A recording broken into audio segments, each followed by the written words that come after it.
Hi there, welcome. Just as that music was really getting into its stride, sorry to chop it off there. I'll type what it is in the chat if anybody's interested. It's one of my big favorites. So welcome, nice to see you. So today we're looking at finding the right focus for an assembly, which is a dark art, I think. And Justin will give a introduction to that, and then we can have a wee chat about it. And we'll have a break, and we've kind of snuck a little bit of work into a break. We can always extend a little bit if you haven't had quite enough time, but we're going to try and get you to consider, even if it's just hypothetically, what kind of question might fly in your community, and then get into small groups to kind of workshop that a little bit. And then we'll get back and we'll get some feedback from that conversation, and that'll be us for the evening. But first, I just wanted to do, as we usually do, just a short bit of grounding for those who appreciate it, and I think particularly for me and Justin to calm down and be able to be present. So obviously, if this isn't your thing, then just do your own thing for a couple of minutes. And if it is, then enjoy. So my suggestion is to move yourself back in some way from the screen. Take your focus off the screen, move your focus into your own space, your own body.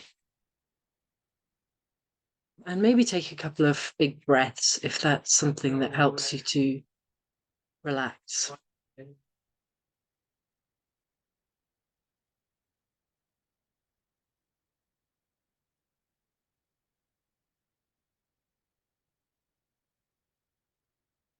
So just noticing how it is to be here, just right this moment, in this strange land of Zoom, but also in your real world, wherever you are. And notice whether there is any tension hanging around in your body that you could maybe let go of.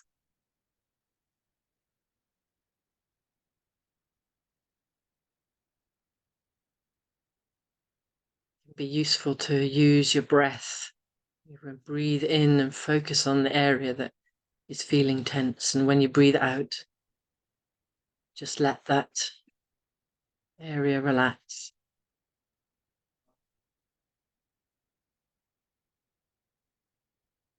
Feel your feet on the ground, and whatever other part of your body is taking your weight, feel the weight of yourself.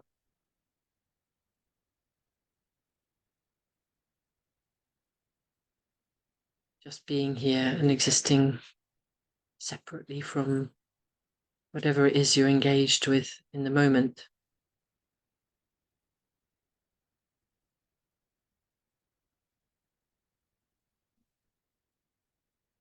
So when you're ready to re-engage with the screen, please do. And as we go into the session, just try and see whether you can keep that sense of a bit of space in between you and the screen.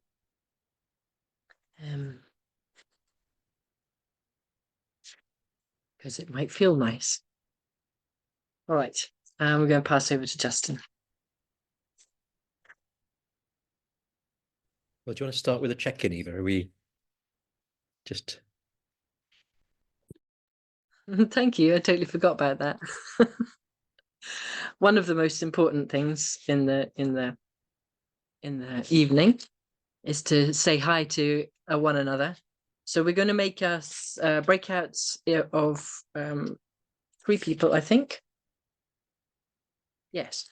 And we're going to give you 15 minutes, but because of the faff in and out, could kind of anticipate having about 3 minutes each, and use that circle format that we've used a lot before, just to make sure that when you're speaking, you're just free to say whatever it is that you want, to be there present with the people, and when you're listening, to listen, with a lot of care and attention to what this other human being is telling you.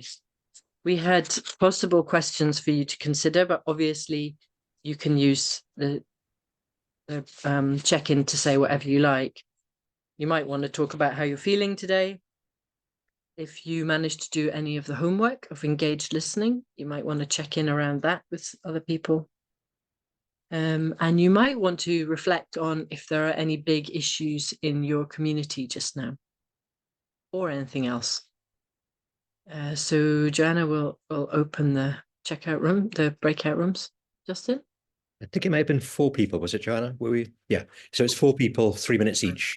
Yeah, that's fine. Thank you. Thank you. All right. Never good with the numbers. Okay, we'll see you in 15 minutes or so. Have fun.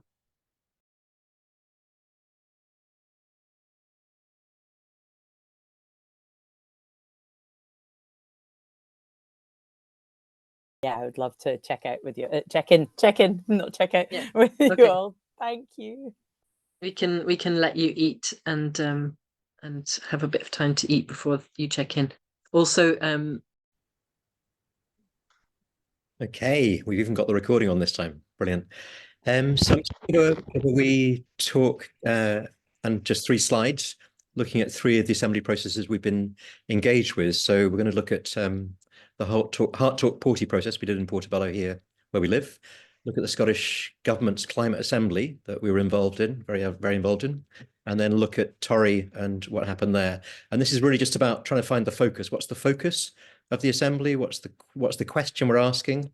And in kind of preparing for this, I found it incredibly helpful to go back through this, and also looking at the French Climate Assembly and the Irish, and then Teresa here from East Africa, who I'm working on assemblies there with, and just looking at a lot. And so we just try to stick with 3. Okay, I try not to cover everything because that's really not helpful. But just looking at what happened in Portobello and what happened in the Scottish climate level, and then what happened in Torry and Aberdeen. I guess the key thing that will come out of this is really there's a tension between the overall question, the larger issue, and then the question you actually run with in terms of what actually meets people where they are. So if we could start with looking at the Porty processes. If you got the slide there, Joanna, thank you so much. Okay, can that go big? Is that, I don't know how that works. Yeah, press slideshow. Is that big? No, if you press slideshow, it should go large. It's big on my screen, and oh, maybe it's just mine. maybe it will load. Is it it's not showing up big yet. press slideshow again, and I'll see if it does it. 1 second.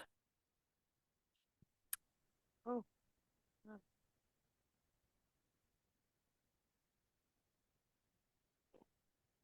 So, I mean, last week we were looking at the engaged listening process of kind of going and asking people questions about, what they feel the issues are, what the underlying causes might be, and how to respond to that.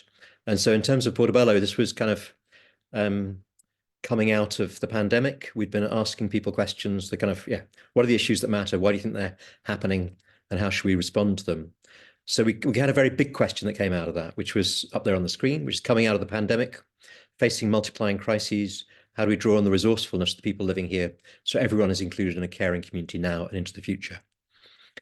And what we noticed in looking at that question, comparing it to the question that we'll show you from Torry, was this one was very much focused on the resourcefulness of people, that people have the ability, there's the resourcefulness in this community to be able to take action. So it's kind of like, what action do you want to take?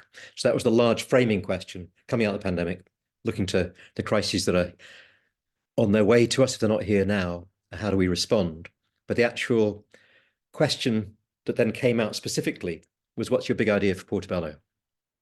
So we used that first question to invite people to a big meeting in Belfield in the community hall here that we brought back into community ownership.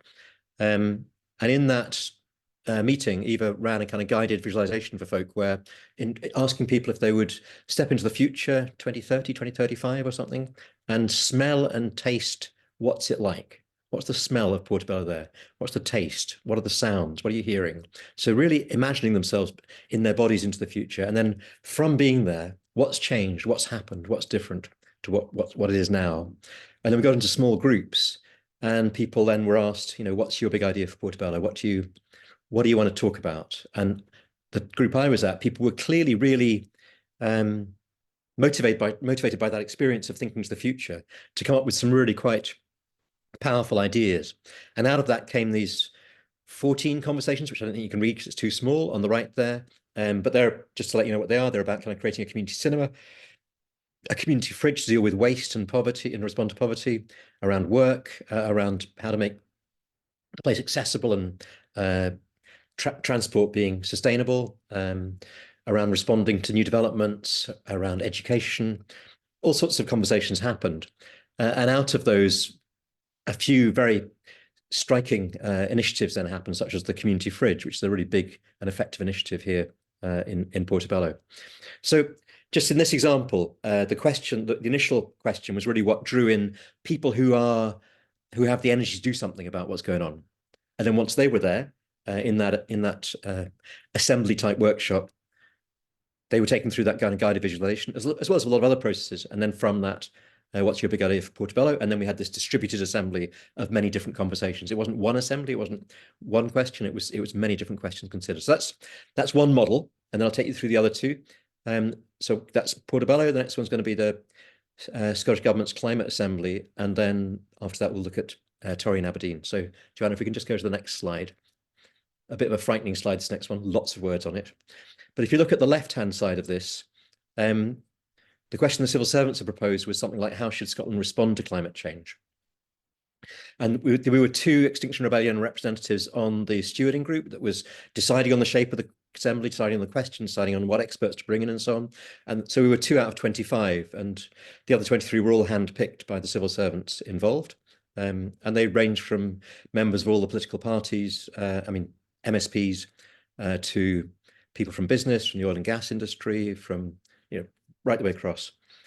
And so we suggested that we have a deliberative workshop in this stewarding group to decide on the question. So this was the suggestion, was that we actually, people organising a deliberative process should really have one themselves, so they have some sense of what on earth is involved in that. Because none of us, including me at that point, particularly, had much experience of deliberative processes. And this is one that we proposed. This was during lockdown. It was during COVID. So it meant that we could lobby people in a Zoom meeting who were members of the stewarding group to explain why we thought this was important. And therefore, when we had the vote at the end of a particular stewarding group meeting, I think the civil servants may have been surprised that the majority of people agreed with this suggestion that we should actually have a process and decide for ourselves. And then we had a really great deliberative process to decide on the question. And we arrived at the question underneath that, which is, how should Scotland change to tackle the climate emergency in an effective and fair way? So you can see the first question was quite passive. How should Scotland respond to climate change? Climate change is over there, Scotland's over here. How do we respond to it? In the second question, it's about how do we actually change? How do we shift who we are to tackle an emergency, not just something that's changing? And how do we deal with equity and deal with effectiveness in that process? How do we make sure it's fair? How do we make sure the response is effective? So on the right there, you can see the process we used. And I'm just putting that there really to, just to kind of show you a kind of process, a very thorough process in a sense that you can. We had Kevin Anderson, the climate scientist, who basically gave a presentation on the climate emergency that was saying it's way worse than governments are telling you. And we had Andy Kerr giving a talk that was kind of saying the policies we have in place in Scotland are effective. They're effective. They're what we need. So we had two very different points of view. Andy was saying these are ambitious within the current system. These are very ambitious targets, which is true for Scotland within the current system. Kevin was saying they're nowhere near as ambitious as they need. So those were two perspectives, looking at the climate emergency. And then from that, we thought, okay, what are the big challenges? What are the problems? What questions come out of that? Do you agree that we can deal with it within the system as we are? Do you think the system needs to be transformed? And then we got together to develop a problem statement, sort of thinking about why is this challenge happening? What are the drivers of climate change? And how can Assembly possibly help with that? And then we had two presentations, one from Claire Melier, who was involved in the French Climate Assembly and others, and then Rebecca Willis, who is involved in the UK Climate Assembly. And Claire gave a perspective on citizens' assemblies that was suggesting they could be quite radically transformative.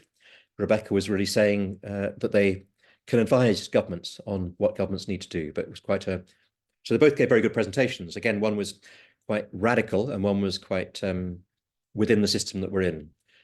And so after that, the groups turned the statements we'd arrived at before that into questions, thinking about what's useful about the question we're producing. Is it focused enough? Does it encompass everything needed? And I was in a small breakout group with a Conservative member of the Scottish Parliament and others who I don't necessarily see eye to eye with in terms of politics, but actually in the small group, people can step away from their kind of position that they need to have in public. And I found everybody could be really deeply willing to be challenged and willing to think things through.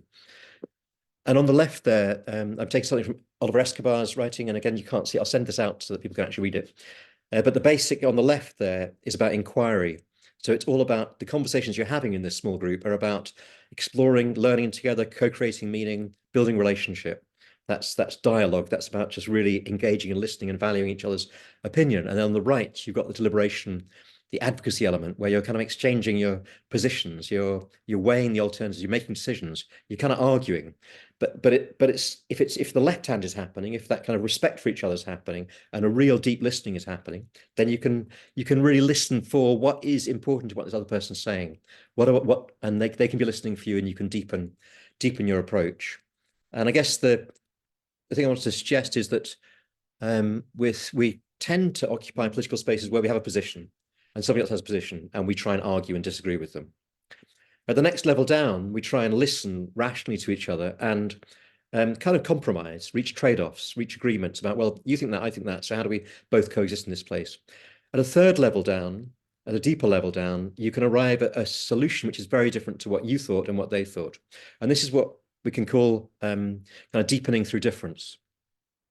Yeah, so there's something about actually having different views can be incredibly helpful if you listen for what's the incontrovertible essence of what they're saying. What is the fundamental need they're speaking of? So just one example from that is Kendal Jury. There was flooding in Kendal, in the town of Kendal in the Lake District. There was flooding happening, and some people were saying we need to chop down the trees along the river to build flood defenses. Others were saying if you chop down the trees, you're going to stop absorbing carbon, you're going to be contributing to climate change. So in a sense, those are two very clearly different positions. We need to protect ourselves by chopping down these trees. We need to take care of the environment. And deepening through that, you could arrive at a place where you say, well, let's reforest upstream. Let's introduce beavers. Let's find ways of, so you can find a different solution than the positionality that you take. And I'm just reminded by Eva to jump on because I'm running out of time. So if we can jump on to Tori as the third example and the last example. So if you remember from last week, we were talking about the engaged listening process. Well, on the left there were the 5 key areas that came out of the engaged listening was the issue on the top there of power. We don't have power to decide what happens to or in Tori. And then places, we need places that people care about keep on being taken away or destroyed. Health of Tori residents is being undermined. And remember, that's people can have 13 years less life expectancy than in some other areas of Aberdeen. So it's a serious issue, health in that way. And then children, young people, there isn't enough for young people to do, for children to do. And then division, deprivation is leading to division and, I can't read the other word from here, but anyway, yeah, poverty and so on. So those were the kind of 5 areas that came out of the engaged listening. Sorry? Isolation. Isolation and division. Isolation and division, that's great, thank you. So those are the 5 areas that had come out of the engaged listening process. And then those of us who were preparing for the assembly came together and created this question. So this was from the stewarding meeting that was, not steering meeting, sorry, that was happening in Tori in the run-up. And so the question that we came up with was, how can Tori reclaim the power to make this a healthy community to grow up in? So the issue of power is the underlying issue there. How can you reclaim the power? And then why would you reclaim the power? Is to make this a healthy place, make this a community place, make this a place which is good to grow up in. So that was kind of, that caught all those issues, but focused on the issue of power. And if you remember back to the Portobello question, the question in Portobello, the kind of underlying question was about how do we draw on the resourcefulness of the people? Now, Portobello's is now, it wasn't, but it is now quite a well-off community. So there's a very different framing happening there. This is about taking back the power in a community that's been really badly trashed and continues to be right now by the powers that be. So again, if you remember with Portobello, there was that overarching question. Then actually the question that people were asked to consider who were invited was, what conversation do you want to have? What's your big idea for Portobello?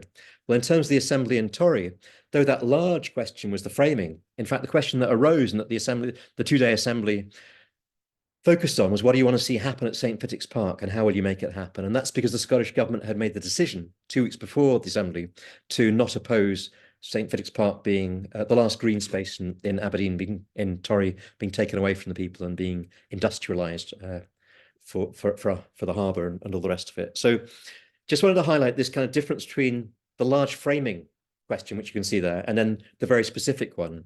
And in fact, out of the assembly that happened in Torry, the projects that have happened, just like the projects in Portobello, are being quite specific. So this in Torry in particular is the retrofit project, which is the idea of retrofitting all the homes in Torry. Now that, in a sense, responds to that first question, making it a healthy community to grow up in. How do you make the houses warm, make all the rest of it, how do you make them healthy and so on? So the question that arose was one that was about an immediate response to an immediate situation. But that deeper underlying question is the one that's been worked with over time. So that's all. I just wanted to give you 3 examples of where a question needs to be drawn out of the underlying sense of what's happening in a place, but also how you may draw out a really strong and good and overarching question, but you may well in the event actually be asked to tackle something quite specific. So you may, in drawing on the engaged listening, drawing on what you know about your community, be thinking of a large framing question, but actually it may be something very specific that's happening positively or negatively that you're going to actually be responding to. So playing between those levels is part of what we want to be able to ask you to consider. Eva, am I out of time? I think I probably am. Yes, so not badly. We've got a bit of time. We're planning to break about 25 past. If you can stop share now, Johanna, great. Yeah, so we've got a bit of time for any questions or thoughts that have occurred to you during that presentation by Justin. Anyone? Sorry? Just say also, you also had a question to folk, which was about what would make you go along to an assembly in your area, or what kind of question or proposal would make you excited to go. Yeah, sure. Yeah, so I was going to see whether there were questions coming from people first and then pose that, actually. Oh, very good. Tim. Tim, you're speaking, but I'm not hearing you at all, and you're not muted, so I don't know what's happened. Gotta plug something in, and then we'll have Barbara after if we can get this. Like in the chat, Tim. Huh?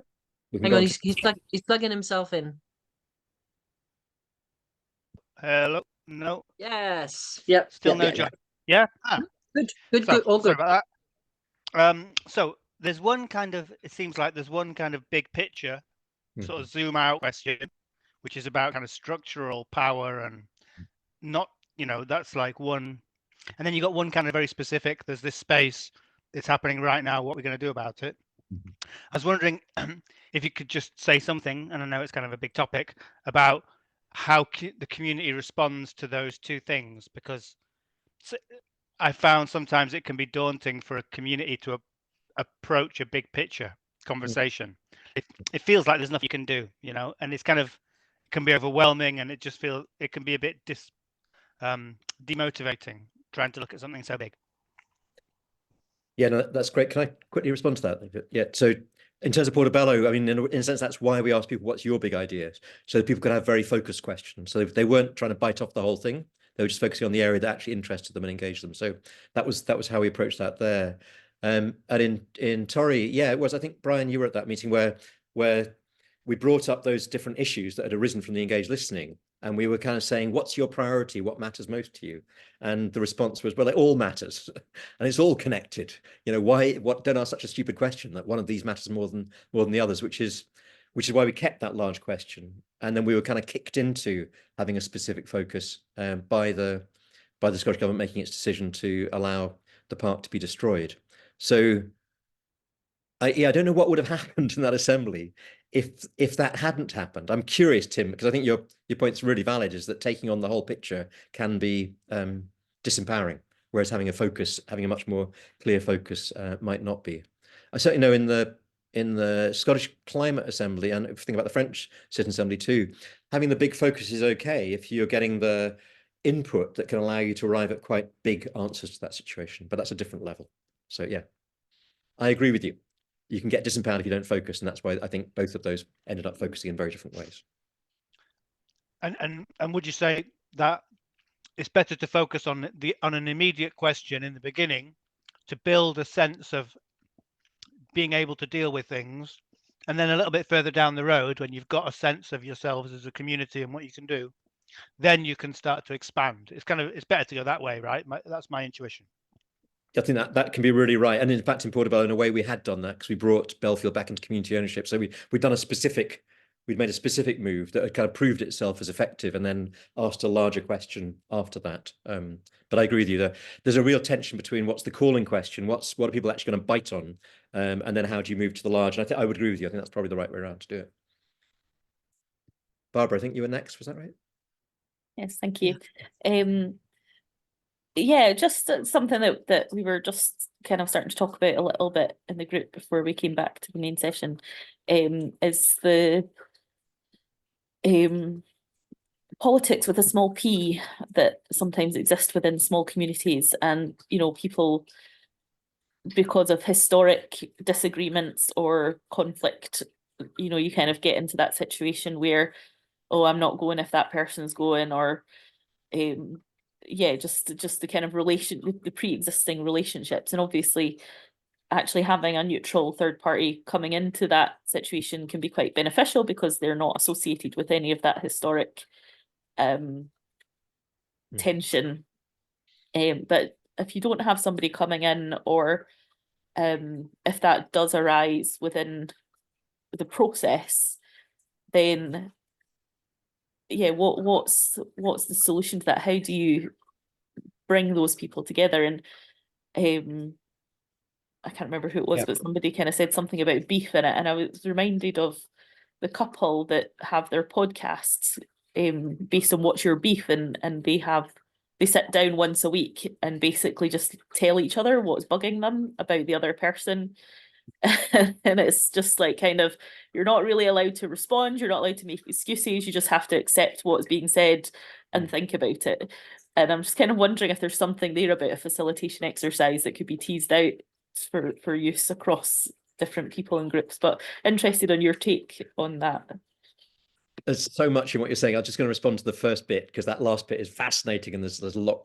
Maybe we can go into that in other weeks. But Eva, maybe you want to respond on Torri and what it's like bringing in facilitation from outside. I don't know, but certainly in Portobello, we'd had a huge division here prior to this process about an argument over a school on a park, and half the community kind of going for, we want this school to happen, the other half saying we don't want the park destroyed. So we were in a very divided state and so, I mean, I don't know whether rightly or wrongly, for myself, I didn't invite the key people who are leading both of those sides, as it were, to be involved in the organizing. They were very welcome to the process. So there is something, I think, about being clear that those who are at the core of this process being really inviting and open to everybody. I just think that's really key. You're going to need to have all those people who have big differences, but I don't know what the right thing to do is, but I'm just saying that experience, we didn't invite them to be right at the center of it. So they were welcome when they came to the whole process, but they'd got so antagonistic, as in communities people really can, because it's not like families where you can really shout at each other, and it's not like workplaces where you can walk away from each other. It's like you're stuck with each other and you don't necessarily have the processes, which is why I love your last bit. It's like, what are the processes for actually sorting that out? And I don't think I'll go into that right now. Eva, go. Yeah, I've got a little bit, and it, it's a whole topic, and there's currently a webinars going on around what's called convergent facilitation. It's the kind of work of Mickey Cashdan, who is a nonviolent communication practitioner from the States. And one of the main things that she uses in that is something that Justin mentioned, which is trying to get down to the uncontroversial essence of each position. So when I am teaching it, and I'm not an expert in it, but the way that I've grasped it is the example of a skate park in a community where the youth are really wanting the skate park and maybe some older people are really against it. So it can get very heated. But when you go under, like, so what's the uncontroversial essence underneath each of the positions? Well, for young people, it's we want somewhere to hang out and play.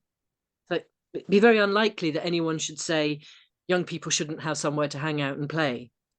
And for older people, it may be that they want to feel safe, that they want to be able to feel safe in their communities. And no one would say old people shouldn't feel safe in this community.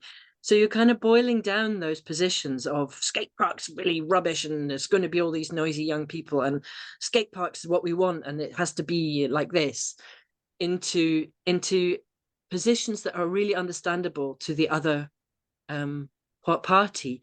And if you're building up from there, saying activities for young people in our communities are important and feeling of safety in our community is important, then it's possible that you're building up the conversation in a positive way rather than with this kind of antagonism happening at the heart of it. And obviously, with any conflict, it's incredibly hard to get to that point. But it's a really good resource, and I would really suggest if you're working in a community where there's something really live like that, looking into convergent facilitation would be a really helpful resource for you. Brilliant. And Ricky's put the link in the chat if people need it. Oh, make sure we get yeah. time for Brian and for Scott. So Brian, do you want to go next? Yes, yeah. Go for Brian. Yeah, well, from my experience, what I'm considering is that perhaps an assembly works if there's an issue to be worked on and brings people together. So it might help Barbara as well, because people are more likely to come together if there's a specific issue to overcome. In my own area, I'm thinking of doing something in my street, and I can't think of any major issues apart from potholes. And perhaps the biggest problem or issue that could be here is there's a lack of community spirit. And I don't know if that's enough to actually generate a people's assembly. So yeah, that's just what I would point out. That's brilliant. Or maybe you can go into that in the small groups. But I mean, the isolation and separation and division and so on can be in that process. And I think one of the issues is, yes, you can have an issue that draws people. Also, we're all facing fundamental issues in the world that people don't necessarily recognize. So there's something about making that link between the larger picture and the immediate one. But yeah, Scott. Hi, yep, thanks. Really interesting so far. I thought the slides were really cool as well. I just have one thing that came up that I was just thinking about was I think you had the civil servant guys. They proposed the question was something like, how should we respond to climate change? And then the one after a workshop, I think, was like, what changes to Scotland can be done in light of the climate emergency? So it's that kind of more active change focused. But for me, I think the more open question can be quite useful, just as useful, and whilst the other question is more active, there is no change in how structural power is addressed. For example, like changes that can be made to Scotland because of the climate emergency. Well, here's an active change real answer. One example would be the Green Freeport that's being created for that, which is a 75-kilometre radius where it gives tax-free, trade to multinational corporations with a little kind of green logo on it. So yeah, that is more active, but the structural power hasn't changed there, and it's just and just that link with emergency. Like for me, often emergency for me, it doesn't link with due diligence or deep, slow, thoughtful thinking. It's more about we just need to act. We saw that during COVID with emergency legislation. People passing legislation where not to congregate in groups, things like that. And now we've moved to a situation where protest is almost outlawed. So this is a really big damaging thing for when dealing with ecological issues now, because protest is going to be something that's going to be probably the most effective form of resistance. And for me, any sort of emergency discourse is terrible for democracy and great for authoritarian regimes. Martial law, things like that. So I see the benefit of whipping up kind of fear and anxiety with emergency discourse because it's a useful psychological tool. And I know that Extinction Rebellion are big on the idea of emergency as a way to get people active. But for me, it's we need to be incredibly careful with that. So when when questions are being constructed and then emergency is being kind of inserted into it, it's just ensuring that it is what the People's Assembly wanted, rather than it was a kind of a specific discourse being promoted, I guess. That's brilliant. I mean, thank you so much, because that points to the kind of paradoxical nature of all of this. So it's like emergency thinking is kind of what's got us into this mess in the first place, that all sorts of things are excused because it's an emergency. I'm not talking about the climate. I'm talking about over time, we need to take this shortcut because of because it's a crisis, so we won't actually take care of each other. And that, I totally agree with you. Emergency thinking is a real problem, and the slow, deep, inclusive care is kind of what's needed. So, but we are also in an emergency. So the paradox of that is what I'm getting from what you're saying. How do we deal with emergency in a way that is generative and effective and caring, rather than a way that actually puts power out of our hands into the hands of a few people who claim that they're reacting fast for us, when actually they're just making things worse, or we're making things worse if we're acting fast for others in that way. So I really appreciate you bringing that in, because challenging emergency thinking. In that assembly, though, we did say tackle the climate emergency in an effective and fair way. And the fair way would be, for me, the way of responding to the green ports or whatever else. The kind of, that may look effective, but it's not fair. It doesn't actually take care, not just of other humans, but of other species or the environment itself, and so on. So, but it's paradoxical. How can you be quick? How can you be effective? But how can you be fair? How can you be inclusive?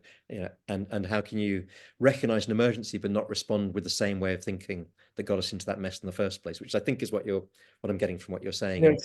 Yeah, I guess, and I realize there's not much time. Yes, I guess, yeah, emergency is perhaps the reality. There's different ways to look at it, but if we say emergency is the reality, then how do we always respond to emergencies? How do they respond with cool heads, calm thinking, doing everything, just being kind of.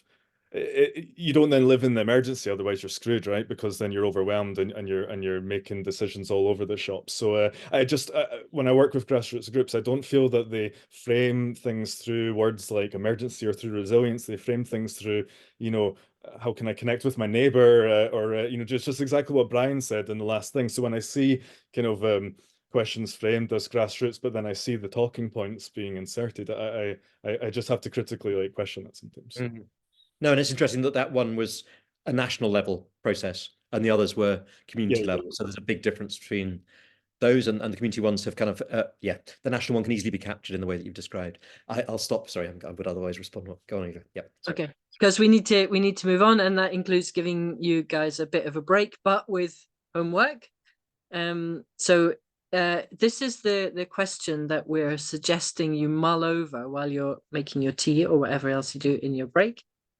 What are the live issues in my community right now that might draw people into an assembly? And what's my best first guess on how to draw them together into a question or proposal for consideration? You don't have to get it absolutely right. It can just be a sketch. It can either be like a really serious exercise for you or just a hypothetical one, depending on where you are in this whole idea of having an assembly. But we're going to be working on those in wee groups after the break. So 10-minute break means coming back at 39 past the hour. Yes, 39 to the hour. Justin, help me out. Yeah, 22. Are you going to put the question in the chat? I did put the question in the chat. Sorry. It's someone put something in right after me, so it's the second one from the bottom. Thank you very much. Yeah, 22. See you there. Ooh, thank you. We're just calling people back. You can hear my voice.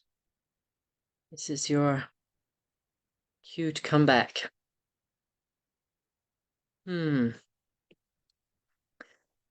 So hopefully you had time to at least start thinking about what a question that might pull people in your community might be. Oops, forgot to switch my camera on. Sorry. And what we wanted to do was get you into groups of 3 to support one another, to take a turn each, basically, to think through, to share the question or wherever you've got to with that thinking, and to get feedback and support from the other people in the group. And Justin's just put in 3 questions that we are suggesting that might help you with that. So one would be, oh, right, no, that wasn't what I was thinking, Jess. I put the one just above it that you said, yeah. What are the live issues in my community right now that might draw people to Assembly? No, that's not it. These are some clever questions I just came up with before that you didn't know about. Yes, they're very clever. There we go. So one question would be, is there a clear, correct answer to the question? And if there is, you might want to rephrase it. And the people in the group might be able to help you with that. There's also a question of who or which groups this question might attract and who it might marginalize. So another thinking process around that.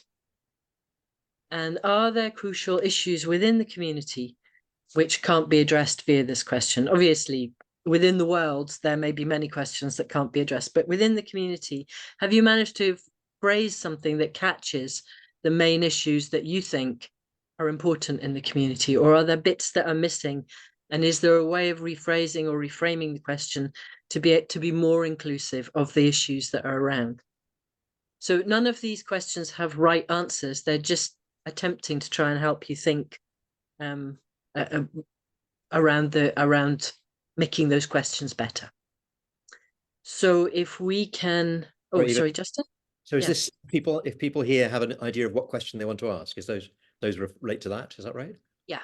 And if people don't have a clear question, then they might want to consider some of the earlier chat there. So like just what 5 issues in the community, what might draw people to an assembly? So if people have a clear question, then those last 3 questions you raised are really good. But if people don't, then maybe consider just live issues. What would draw you? Yeah. So at basically, whatever stage you are in your journey, use the fact that you've got 2 other people listening to you and trying to help you move that along. So we're giving you 20 minutes, which probably means that with the FAF time, you'll have about 6 minutes each. So if you want to keep an eye on the time as well, and make sure you share the time fairly, that will be good. So do we have the breakouts? Yes, we do. Thank you very much.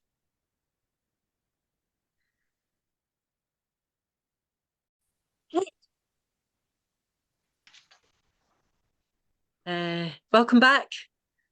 I hope that was interesting and hopefully illuminating. Was anybody struck by anything? Is anybody super excited or super frustrated or just curious and would like to share?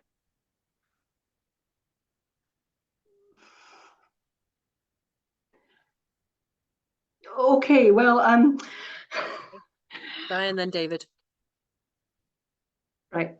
So just that I was just trying to share that, you know, that I live in like many of us, it's a small rural community in the east coast of Scotland, and you know, we've got obviously a lot of different things going on. There's a lot of house building going on in our village. But there's very few resources. We have, you know, a problem with like things like we've got youth that have got nothing to do. We've got increased traffic. We've got a community hall that's closing down. We've got our church being knocked down. So there's a lot of different issues. But I do feel that within our community, it's very much about everybody thinks the council should do things, and there is just that whole lack of actually somehow we do not have a community that feels the power to actually do anything. So I was thinking that the question from Tori was quite relevant, but I didn't think that it wouldn't really light people's vote. No, that's mixing my metaphors. I just wondered what people thought about that type of thing, and I'm sure other people have that similar problem. Yeah, and I was just saying, woo, I think I'll just mute you because there was a bit of feedback there. I was just saying when you raised that in our little breakout, that I think this idea that the council should do something is often there in communities, and it's really understandable. That's what the council are there for, and yet they're increasingly unable to do the things you want them to, and so you end up with this kind of stalemate of, we want things to change, we might even be able to help make them change, but we're really angry because the council aren't doing it and they should be.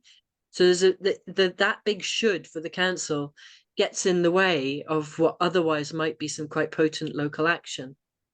I don't know if people have got suggestions around how to think differently about that, how to frame that question about regaining the power that we'd had in Torry in a slightly different way. You put your hand up later on, David Lees. Were you addressing that, or is it something else? Yeah, go for it. Yeah, I mean, it was just something that came up when we were chatting as well. That like, I think there is a real tendency to sort of ask to get frustrated at the lack of provision, lack of council provision of services, and there's also this real tendency to like, well, let's put together a petition and let's ask permission, and if we just lean on them harder, they'll do it. And like, the example in the group that one of the examples in the group that we were talking about was sort of community composting and instilling council them charging more for collections.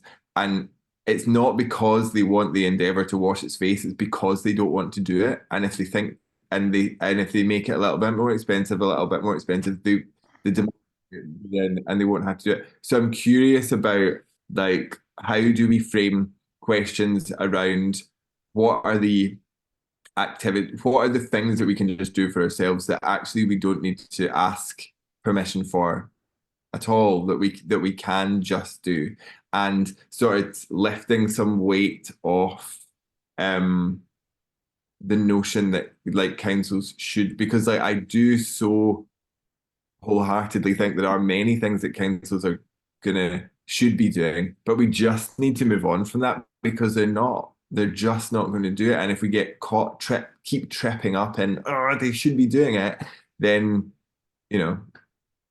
we lose a lot. Thanks, David. Evie, do you have a direct point there? I think I do. I found that my Go for it. my question was something like, how do we come together to look after each other? And I suppose I just want to say I totally agree. I think that people just need to come together and stop looking outside, like you say, for permission or for even help, and just be like, within this village or whatever, how do we come together? What is it we're all needing help with, each of us, all very different, and can we help? Because the resources are there, probably, or if they're not, we'll make them happen or whatever. That's all. There's something quite like, by framing it like that, it feels like you kind of bring the temperature down a wee bit. It's like, well, it's like just making it little. What can we do for one another? Making it kind of little and personal. And I think out of that conversation, you might also identify some of the big issues that, and there's this big thing and we need the council to do that, but then you're already in the conversation and you could be saying, okay, well, we don't think the council actually is going to do that. So is there a way we can address even a corner of that just between us? So I really like that.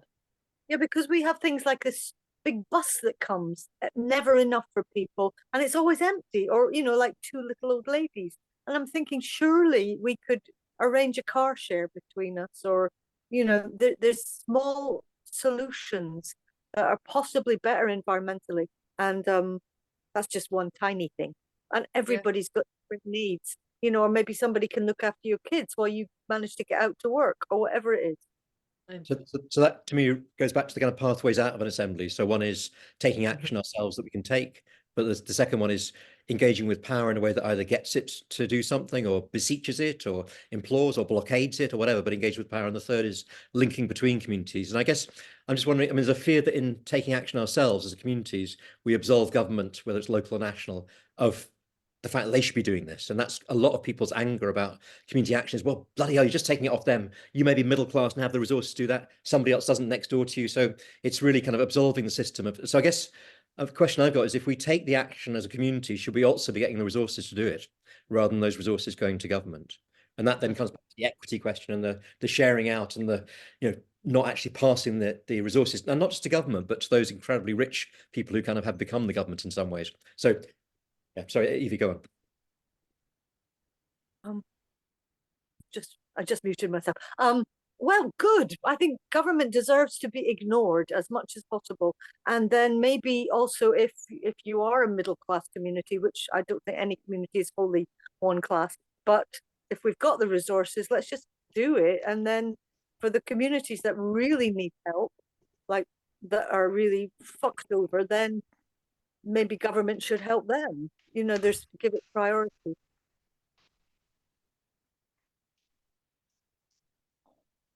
Thank you. David, you were wanting to share from your group. Well, it's just that we're often thinking about community being the city or Scotland or something like that. But JC brought up the intentional community, which is the sort of former sheltered housing scheme where he's now living. Maybe 45 or something like the 51 flats, a few more people than that. And that's a microcosm thing.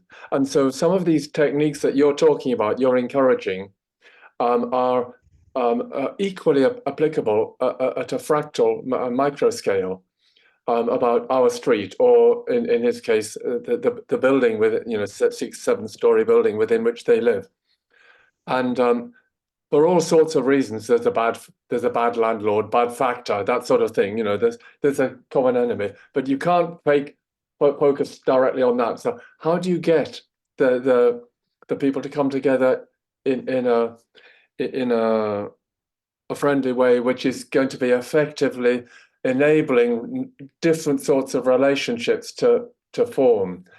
And it made me think of something that a friend, Steve Gowanlock, introduced to me, which is used in social work and children's play and all sorts of things, called third object.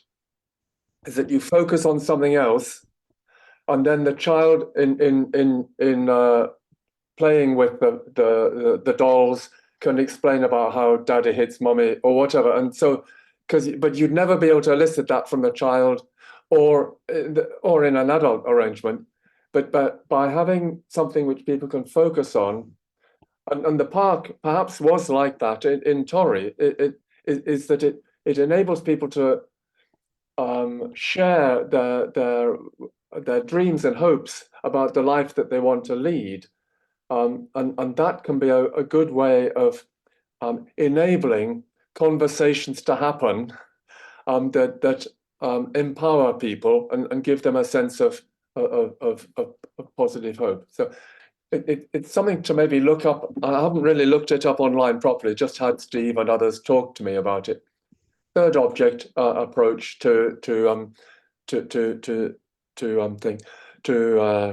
problem solving, and it might be appropriate. So there's two things there. One is that the fractal nature of assemblies. It could be for a college, could be for a school, could be for us to think not only of a whole community. Yeah, I think that's really good. And like, community is a bit of a stretchy word, so it can be something really small. And neighborocracy that Tim's been involved with a lot calls their basic unit of power is 30 households. So it's a street in most places, and that's a really, really interesting model if people haven't come across it to look into. where basically you have a kind of 30 households who look at every aspect of the way that they live, and then they relate out in various different ways to other streets or other groups of 30 households that are doing the same things. And it's going an absolute bomb in India, or in parts of India anyway. So I don't know if you've got a good link for that, Tim, that you could drop in the chat, but it's worth looking at. Thank you. I think what I take from what David was saying there is that the kind of focus on something small is the kind of vital move to make something big happen. And I guess that's what I would suggest in terms of assemblies. I don't know if that resonates for anybody, but coming back to what Brian was saying about potholes on the street, which sounds like well, why would you bother focusing on that? But that is an issue of kind of the council not doing something generally. And the first issues you tend to meet are when some places are potholes or litter or dog shit or whatever, and the second lot are about people behaving badly, and it's about whether people care for each other. That's what's being expressed through that, it seems to me. And the potholes, what's being expressed through that is government not caring for us. So if you can start from a very small issue, but build out from that to the deeper underlying feeling of powerlessness or isolation or division, I think that's a way through. But definitely focusing on something particular is really key in that way, Eva. And then what becomes important is how you treat the conversation. Thanks, Tim. So it's like you could, if you believe that the meeting's just about potholes, then the way you'll facilitate, the way you'll structure the meeting is to keep everyone focused on the potholes. But if you believe that is a way into a broader conversation about different things, then you'll facilitate and structure the process for people in a much broader way. So yeah, we're starting with this concern that we all have, or that probably the people who show up have, but we can broaden that conversation out and draw more elements into it. And actually the next 3 sessions that we have, I think, are really focusing on that kind of process design and how you kind of lead people through a process. So yeah, nice segue there. Anna Maria.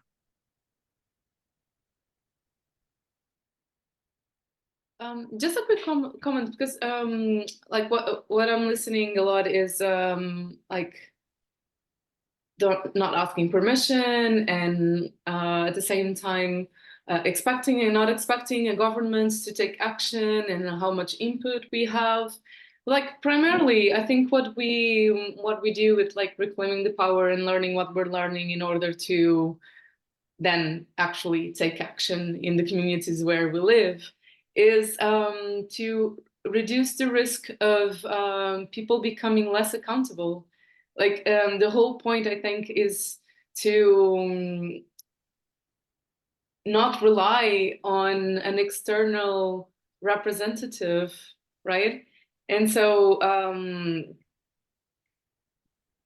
in order for a community to actually function, it needs to function from everybody and with everybody engaged for most issues. So it can never be like, yeah, I think it's really something that we need to bear in mind, that it's all about maintaining awareness, accountability as a collective. I'm not sure I was fully clear, but yeah. Yeah, sorry, just put that in the chat, Anna Maria. I think that's a really good point. So the point is to reclaim the power to function as an active community, accountable to each other, rather than as a kind of passive recipient. So you can all be dwelling in the houses, flats next to each other, isolated, passive, wishing somebody would do something for you. But the whole point is to reclaim that ability to act collectively. Is that what you're meaning? Yeah, quite close to it. Yeah. I'll get there. Another session. I'll get there, I hope. But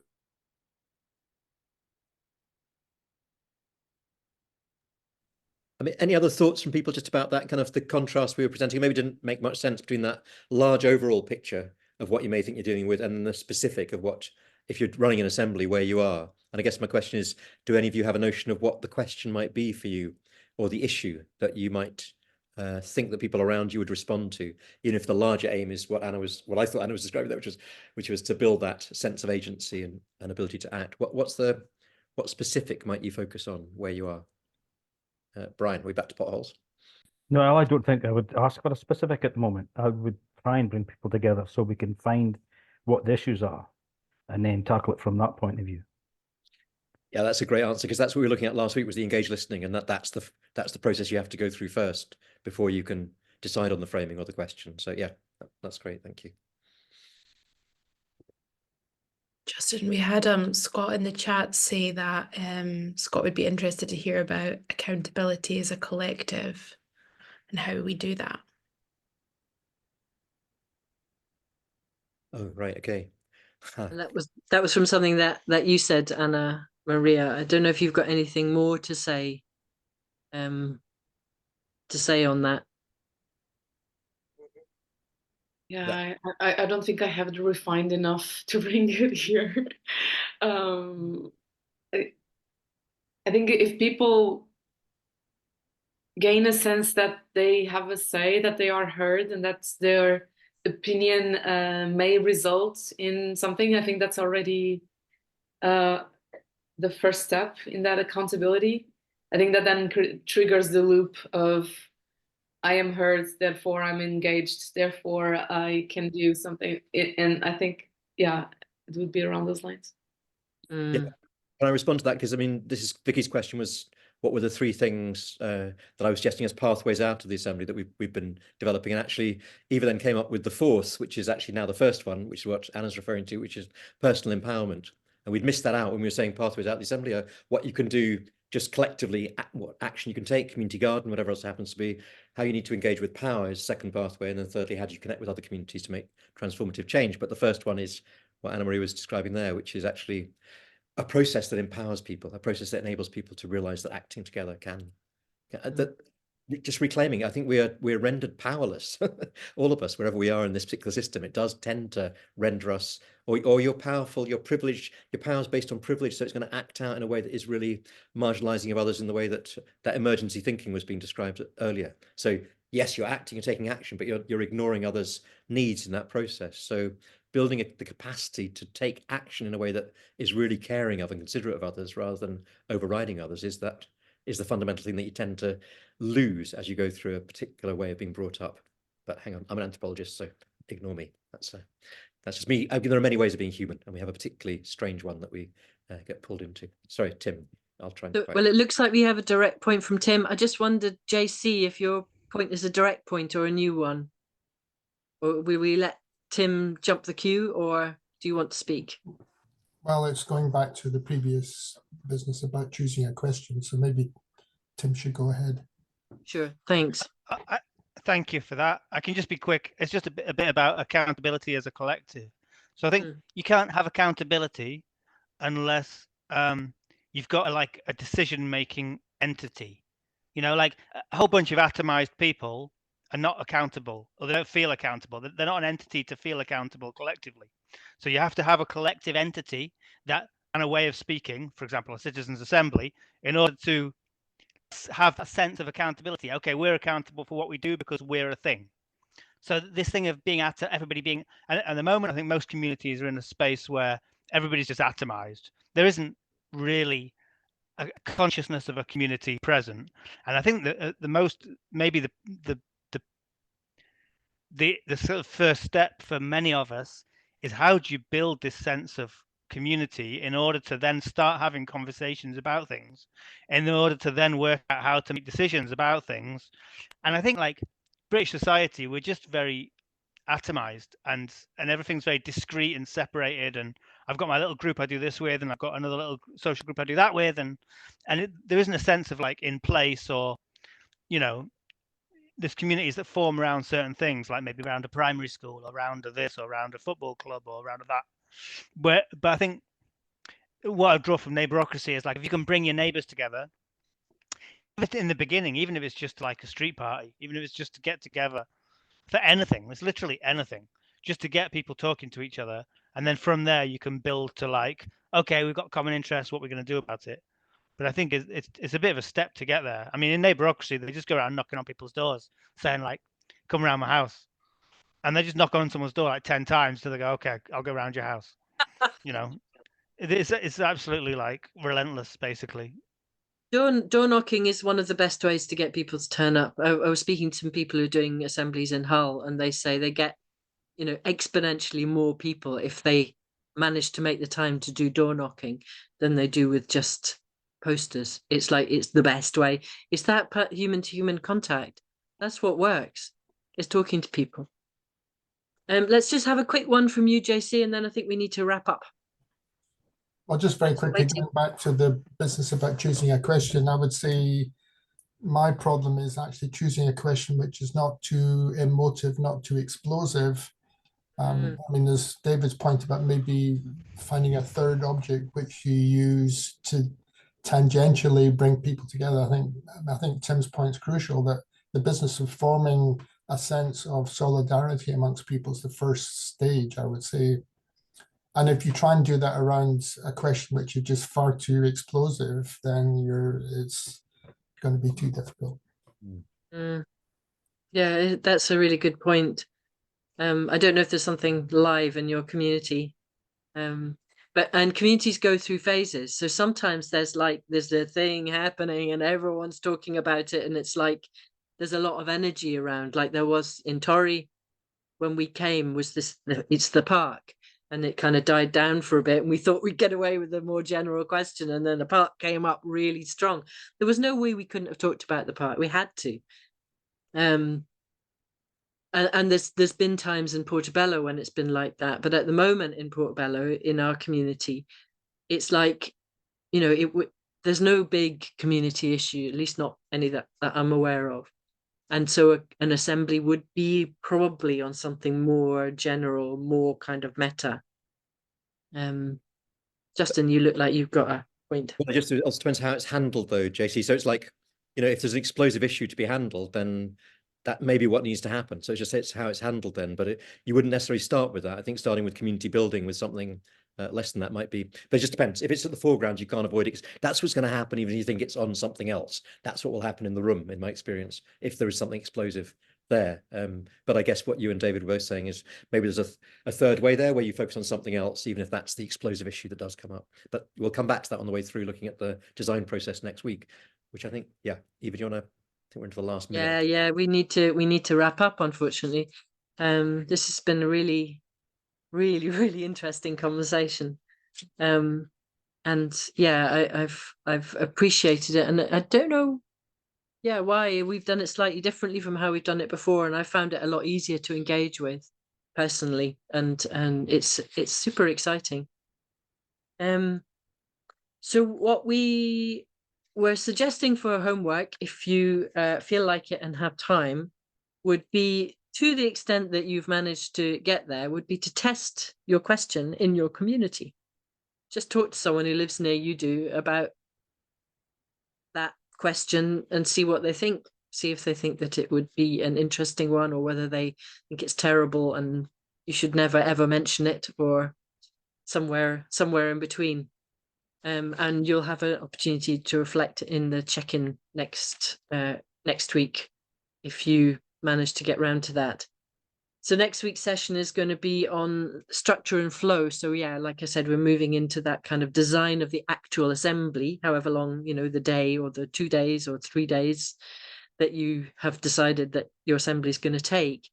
And just start to look at how you go about designing that so that it is a process that people enjoy, want to engage with, and so that it's going somewhere. Yeah, so we'll get into that then. Really lovely to see you all. Thank you for coming. Thank you for keeping on coming back. Much appreciated. And hopefully see you next week. Thank you all. Bye-bye. Thank you. Thanks. Bye. Bye.